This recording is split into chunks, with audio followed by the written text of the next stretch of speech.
ঈদ মোবারক। আশা করি সবাই ভালো আছেন এবং নিজের পরিবার নিয়ে খুব সুন্দর করে ঈদ কাটিয়েছেন। এই ঈদে আমার বেশ কিছু নাটক রিলিজ পেয়েছে এবং প্রথম দিন থেকেই খুব ভালো ভালো রেসপন্স পাচ্ছিলাম আপনাদের। এই ঈদটা আমার খুব সুন্দর একটা ঈদ হতে পারতো আপনাদের ভালোবাসায়, আপনাদের সাপোর্টে, কিন্তু সেটা হয়নি।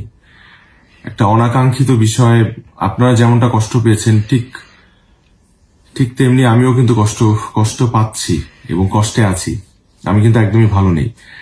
সো আপনারা এটা বুঝতেই পারছেন, কারণ আমাকে অনেকেই আমার শুভাকাঙ্ক্ষীরা মেসেজ পাঠিয়েছে এবং সাপোর্ট দেওয়ার চেষ্টা করছে। হয়তো আমার মানসিক অবস্থার কথা তারা বুঝতে পারছে। এই কারণে আমার মনে হয়েছে আপনাদের সাথে কিছু কথা বলার দরকার।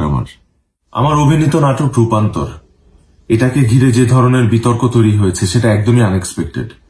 এই নাটকের মাধ্যমে আমরা কারো ধর্মীয় অনুভূতিকে আঘাত করা বা অন্য কোনো উদ্দেশ্য আমাদের নেই। আমি নিজেও একটা মুসলিম পরিবারের ছেলে, তো আমি জানি আমি কতটা ধর্মকে বিশ্বাস করি, আল্লাহকে কতটা শ্রদ্ধা করি। তো এই নাটকের মাধ্যমে আমরা কোনো কিছু নর্মালাইজ করা বা কোনো কিছু স্ট্যাবলিশ করা বা প্রমোট করা, এরকম কোনো উদ্দেশ্যই আমাদের ছিল না। জাস্ট একটা ক্যারেক্টার প্লে করার চেষ্টা করেছি এবং সেটার মাধ্যমে এতগুলো মানুষকে আমি কষ্ট দিয়েছি, সেটার জন্য আমি আন্তরিকভাবে দুঃখিত এবং আমি মনে প্রাণে আপনাদের সবার কাছে আমি দুঃখ প্রকাশ করছি। আমি দীর্ঘ 11 বছর যাবৎ নাটক করছি এবং আজকে আমার যে অবস্থান, এটার পেছনে আসলে আমার একার অবদান নেই। অবশ্যই আমার দর্শকের ভালোবাসা এবং সাপোর্টটা ছিল দেখে আজকে আমি অবস্থানে আসতে পেরেছি।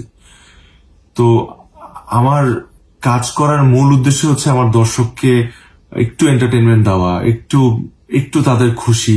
এই কারণে আসলে এত কষ্ট করি আমি।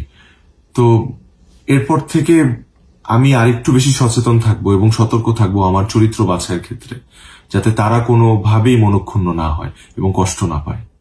আমি আপনাদেরকে কথা দিচ্ছি, আমার যে কাজগুলো আপনাদের এতদিন ভালো লেগেছে তার থেকেও বেশি ভালো কাজ আমি আপনাদেরকে উপহার দিব। শুধু একটাই রিকোয়েস্ট, আমার উপর কোনো কষ্ট রাখবেন না। আমার জন্য দোয়া করবেন এবং সবাই ভালো থাকবেন। I love you all. Mission 90 সংবাদের পিছনে নয়, ভিতরে ছুটি।